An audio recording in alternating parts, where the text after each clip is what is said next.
Welcome everyone to Choice Conversations, the podcast dedicated to helping you improve your life, one choice at a time. I'm your host, Chris Stefanik. Let's do this.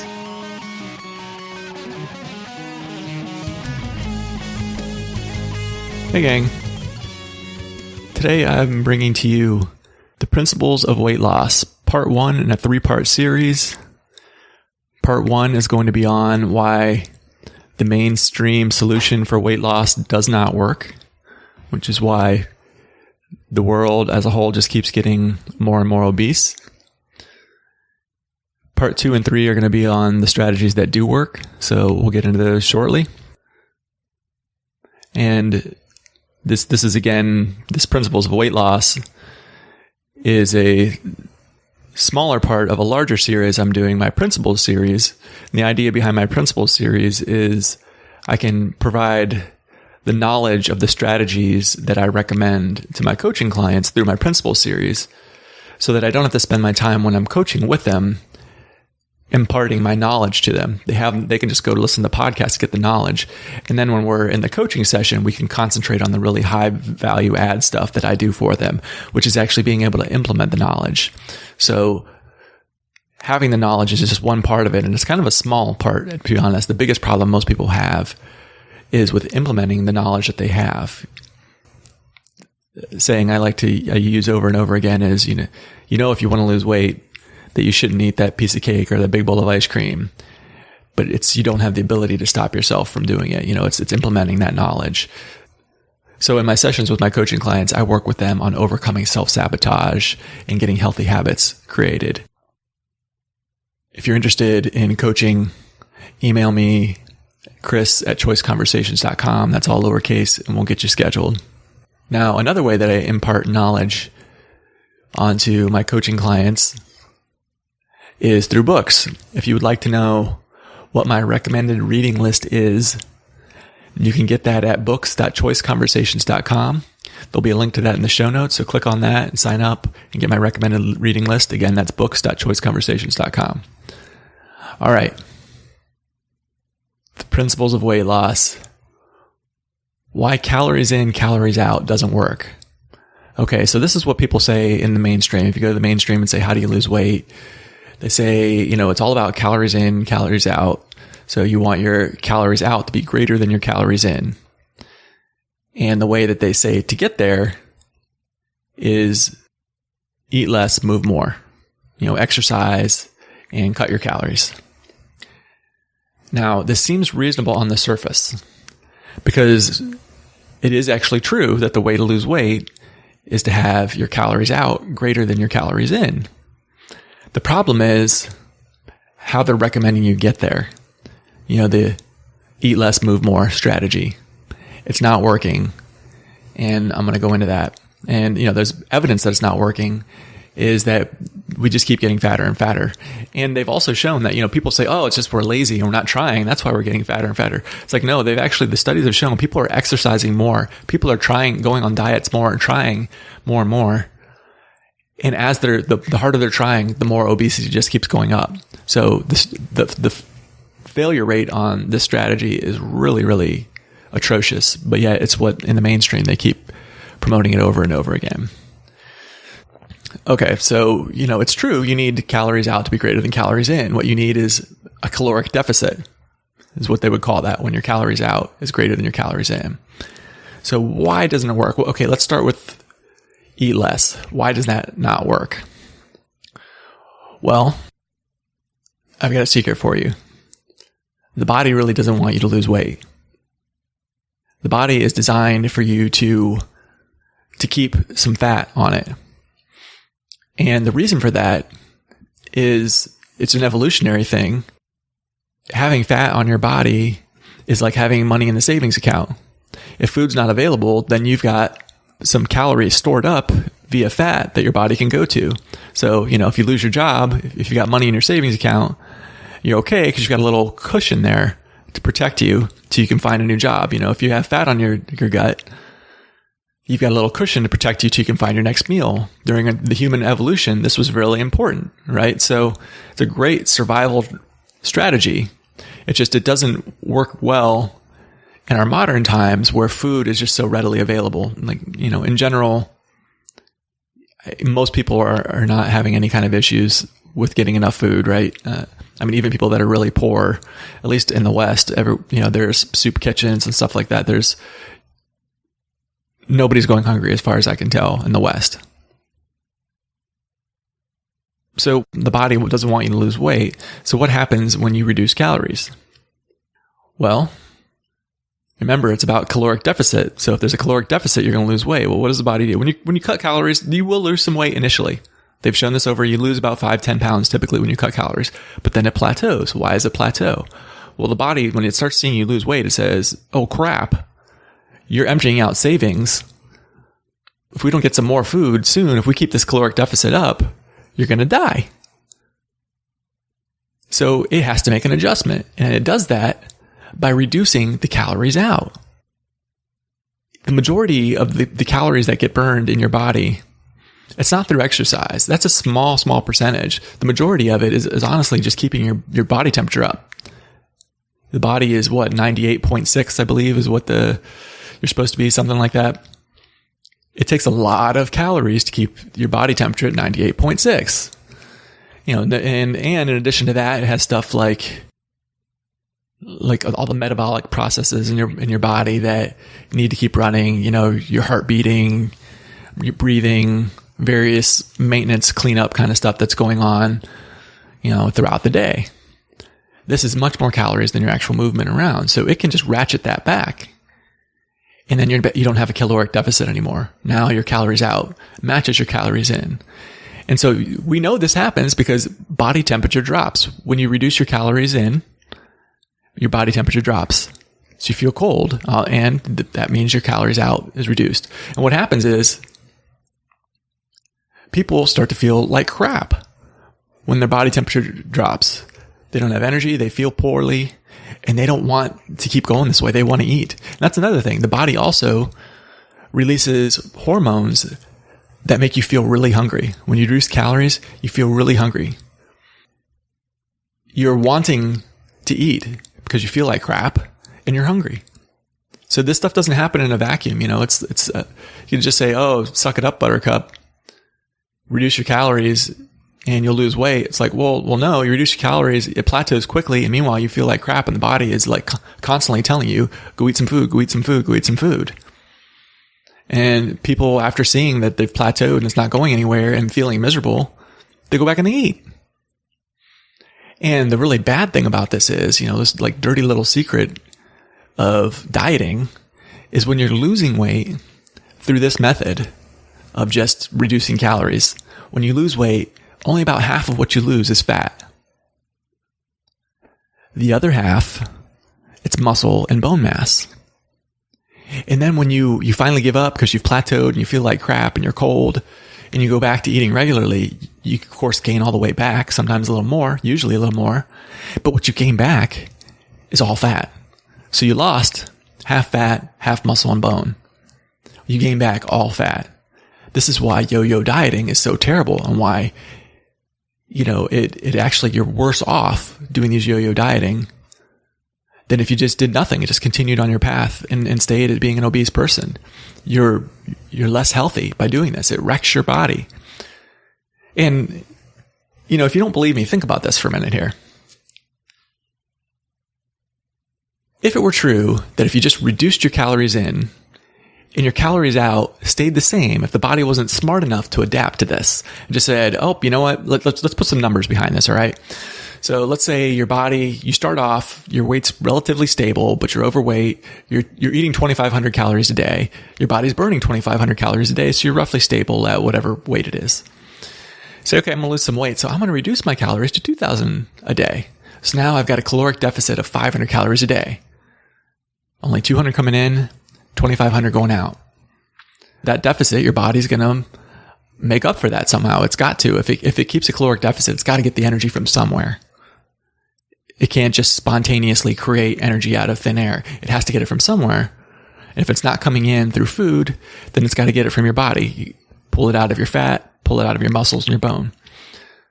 So if the body did not ever adjust calories out, you realize you would just keep losing weight until you die. You would get down to the point where you were 0 pounds. Long before you got to 0 pounds, you would be dead. And we know this doesn't happen. Nobody has died on a 2,000 calorie a day diet ever. Ever. People have reduced their calories a lot more than that, have gone dramatically down to like 1,000 calories a day or whatever, and they didn't die. Why? Because the calories out adjust. Your body is smart enough. Evolution created our bodies to be able to adapt to this and make adjustments of, oh, calories aren't coming in. Okay, I've got to adjust the calories out. You're not going to die if you reduce calories forever going forward. And so what that means is, just think about it. Your body is adjusting the calories out. All right. So that's the eat less portion. Why the eat less doesn't work, because it doesn't create a caloric deficit. Yes, you want calories out greater than calories in, but eating less doesn't get you there. It doesn't create a caloric deficit. All right. So the answer then is, yeah, you just need to exercise, Chris. That's the other side of the equation. You exercise. You're not talking about exercise. All right. This sounds reasonable. Let's look at it. First of all, let me just say, the amount of calories you burn from exercise is very small relative to your overall calories. Exercise, before we get into this, it's going to sound like I'm harping on exercise. Exercise is really healthy for you. Exercise is great. We should all be exercising. There's nothing wrong with exercise. It's just not a great strategy for losing weight. And we'll get to that in a second here. So the first part of that is, it's a drop in the bucket relative to how much calories your body is burning from just keeping your body warm and the metabolic processes that go on. It's a very small percentage. Diet is a much bigger portion. So when it comes to losing weight, diet is really where you need to concentrate your efforts, because at least 90% of it comes there. Because just go look at what walking for an hour, how much calories that burns, and then compare that to the food you ate for lunch. It's nothing. I mean, it's really small. Even like more extreme cases of stuff like marathon training and the like, it's not as much as you think. Well, and here's the interesting thing too. This doesn't happen in a vacuum. Let me give you an example of a study they did. They did this study where they took school kids, half of them, they put them in gym class for 90 minutes a day. In this gym class, so they're getting exercise 90 minutes a day, 5 days a week. The other half of the kids had no gym class. 0. So they were getting 0 exercise at school. And then they put devices on them to measure the exercise they were getting, to record this. What they found after doing this for a year, this is kind of mind-blowing, but what they found is the kids that had no exercise at school, that didn't have gym class, got just as much exercise as the kids that had 90 minutes a day at school. It was identical. There was no notable difference. So how is this possible? You said, that doesn't sound right to me, Chris. Surely this can't be right. Well, what they found was that the kids that were getting 90 minutes a day, when they got home, they were tired. They crashed on the couch. They watched TV. They played video games, read books, whatever. They were as efficient as possible in their movement for the rest of the day. I'll say that. I won't say they were lazy. They were just extremely efficient in not moving as much as they possibly could. They lounged around. And the kids that weren't getting exercise went out and played. And you could see this, just look around. So I have dogs. If you have dogs, any dog owner has witnessed something like this. So when my dog is driving me crazy, I'm trying to get work done, and she clearly is wanting attention, I go get the tennis ball. We go in the backyard, throw the tennis ball. She goes and chases it, sprints after it, gets it, just happy as can be, runs back, brings it to me. And we repeat that process over and over for about 5 or 10 minutes. I throw the ball, she runs and chases it down, brings it back to me, drops it at my feet. I pick it up and throw it again. We do this till she's like exhausted, and she's like, okay, I'm not going to get that ball anymore, Chris. Eventually she just stops. She's like, I can't take it anymore. So I go back in the house to go to work. What does my dog do? My dog lays on her side on the floor the rest of the day. I mean, she is like wiped out. She doesn't get up and move around for anything the rest of the day. Now, if I don't do that, my dog, maybe she's not running sprints, but she's moving around for hours. I'll see her. She's walking around, looking at this, playing with her toys, sniffing the plants in the house, coming up to me, trying to get my attention, putting her head in my lap. She's moving around the whole time. The moving around doesn't look quite the same as chasing after a tennis ball, but it's burning calories. It's exercise. I get out there and do some intense exercise. She's laying on her side. She's not moving at all. And I've noticed this myself. If I go really kill it out running some sprints or at the gym or whatever it is, going rock climbing with my friends, it's not at the conscious level. It doesn't occur. At the subconscious level, I find myself sitting on my ass a hell of a lot more that day. I'll be becoming one with the couch, being oh, maybe it's time to check emails. Pull up my laptop, sit on the couch. Oh, this couch is feeling really good. Maybe I'll go see what's on Facebook. Maybe I'll get some work done on my podcast. Instead of doing other stuff, walking around, hey, let's see if the dogs want to go for a walk. Hey, see if there's some errands I could run. Maybe go spend some time with my family doing this and that.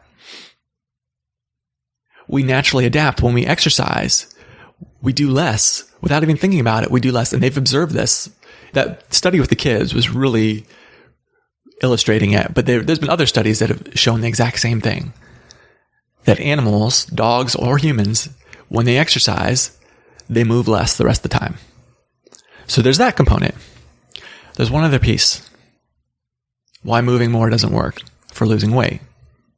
Again, really healthy for you, but doesn't work for losing weight. The other piece is when you exercise and you start creating that caloric deficit because you've increased the calories going out, your body secretes hormones that say, go eat. Now, this is well observed through all the science, many studies. When you exercise, you're hungry and you eat more. People eat more when they exercise. This is why you'll see all the time. There are fat people who took up marathon running because they wanted to lose weight, and a year later, 2 years later, haven't lost a pound. Sometimes they've gained weight.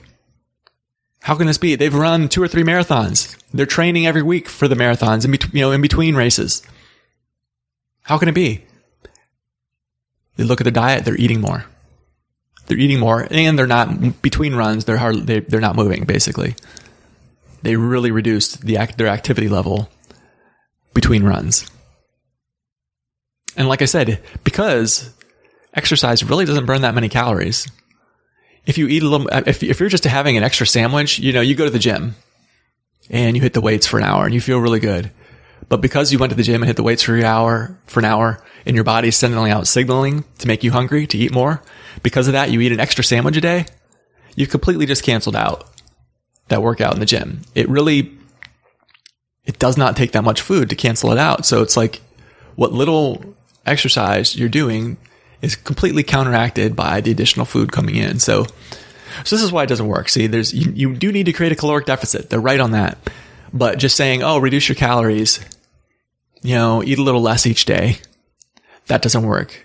Move more, have more exercise, that doesn't work. These things don't happen in a vacuum. The body sends signals to you to make you feel like crap, to make you hungry. So it's really hard to stick to eating less. When you do exercise, you end up eating more. And your body, even if those things if you do manage to move more and eat less, and you create a caloric deficit, it's only temporary because the body is going to adapt. And it's going to do things so that the deficit disappears. Namely, it's going to bring your metabolism down. It's going to bring your body temperature down. That sort of thing. All right. I think you get it. Now we got that part out of the way. Stick around for parts 2 and part 3. This is the good stuff. This is okay. Now that we know what doesn't work, what does work, Chris? All right. Like I was saying earlier, if you know what does work, you know what you should be doing, but you're really struggling to implement it. You try and you fail. some coaching might just be the trick. When I work one-on-one with my clients, I help them overcome their self-sabotage, the things that are going on in their subconscious mind that are keeping them from meeting their goals. I work with them to bring their subconscious mind into alignment with their conscious goals, with the goals that they have in their mind that they're not able to implement. So, best way to arrange a coaching call with me is to email me, chris@choiceconversations.com. Again, that's all lowercase. If you go to my website, at the top right-hand corner, just below the Choice Conversations banner, there is a little email button. You can click on that. That will also send me an email. So click on that and email me, and we'll arrange a coaching call, and I'll help you to get there. It'll be my pleasure. All right. Thank you so much for listening today, folks. Have a great day. Or not. The choice is yours.